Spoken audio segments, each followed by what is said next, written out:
देखिए, सिमरिया से कांग्रेस के विधायक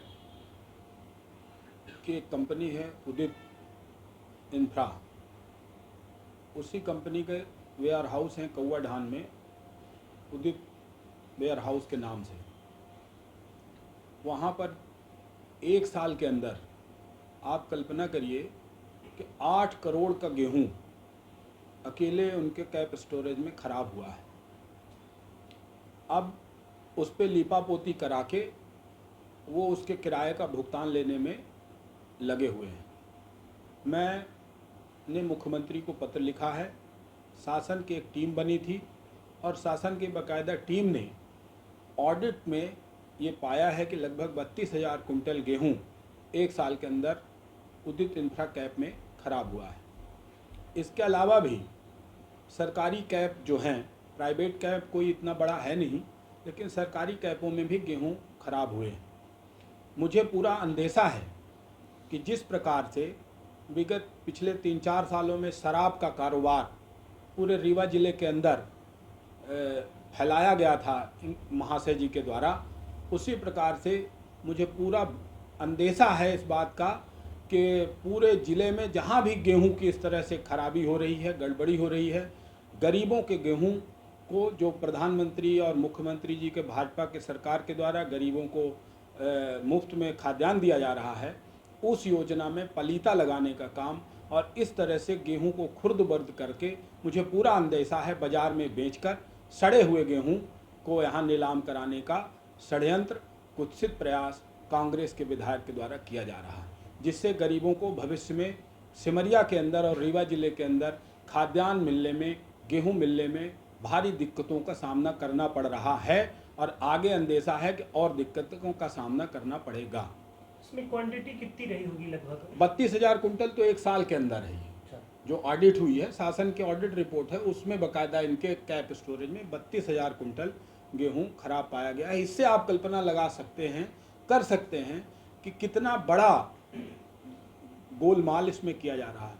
इसी कैप स्टोरेज के लिए ये पिछले दिनों लड़के जब ये प्रेस कॉन्फ्रेंस करते थे कि हमने जिला पंचायत से रोड मंजूर कराई थी, इसी कैप स्टोरेज के लिए इन्होंने रोड मंजूर कराने का काम किया था, जिससे इनके कैप स्टोरेज का किराया बढ़ जाए।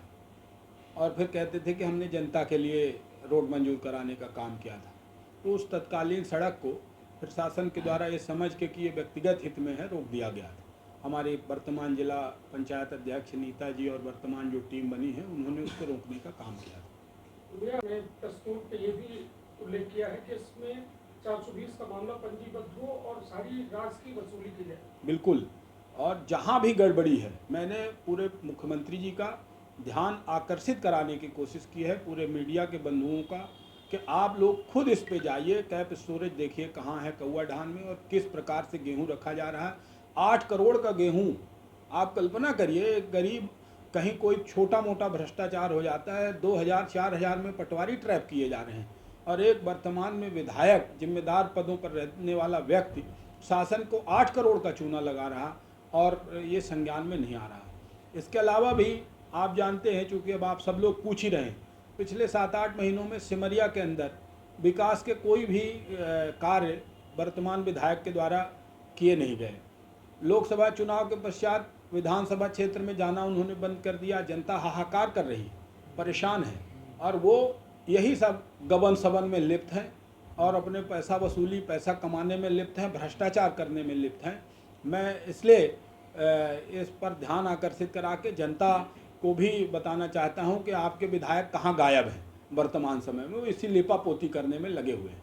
पूरे जिले के किसानों के साथ बड़ा छलावा कहा जा सकता है, उनकी मेहनत की कमाई जिस तरह। बिल्कुल, निश्चित रूप से। आप सिर्फ कल्पना करिए, एक कैप स्टोरेज का है ये एक साल का मामला, यदि पिछले 4-5 साल के कैप स्टोरेज का और पूरे सरकारी और सारी जगह का मिला लो, तो इस घोटाले के सरगना को ढूंढिए और लगाइए कि कितना बड़ा गोलमाल हो सकता है इसके पीछे। इसके लिए क्या वो गृह जिला है उनका, और उनके गृह जिले में इतनी बड़ी घटना हुई है और इतना बड़ा गोलमोल हुआ है, निश्चित रूप से उनसे भी बात करेंगे ही। अभी तो हमने मुख्यमंत्री जी को अवगत कराया है और खाद्य नागरिक आपूर्ति मंत्री को, एमडी को आपने देखा है, हमने पत्र प्रेषित किया हुआ है। जहाँ ज़रूरत पड़ेगी वहाँ जाएंगे, ज़रूरत पड़ेगी तो इस मुद्दे को लेकर हम कोर्ट में जा सकते हैं, जनहित याचिका लगा सकते हैं इस पर। अधिकारियों के ऊपर भी आरोप लगा कि पैसे वैसा लेने का विधायक जी। वो इसीलिए ये जो अधिकारियों के ऊपर गोलमाल करने का, दबाव बनाने का उनका हथकंडा रहता है। विधानसभा लगाना, आरोप लगाना, जैसे शराब का कारोबार करते हैं तो एसपी के ऊपर आरोप लगाएंगे तो उनका कारोबार संरक्षित रहेगा। वो खाद्यान्न में गड़बड़ी कर रहे हैं तो खाद्यान्न विभाग के लोगों के ऊपर आरोप लगाएंगे, प्रश्न लगाएंगे तो वो दबाव में रहेंगे। ठेकेदारी कर रहे हैं तो पीडब्ल्यूडी विभाग के अधिकारियों के ऊपर विधानसभा लगाएंगे और ये करेंगे। तो उस कुल मिला के इस व्यक्ति का सिर्फ एक ही एजेंडा है, भ्रष्टाचार करके धन बनाना, संपत्ति बनाना और जनता से, लोगों से कोई सरोकार न रखना।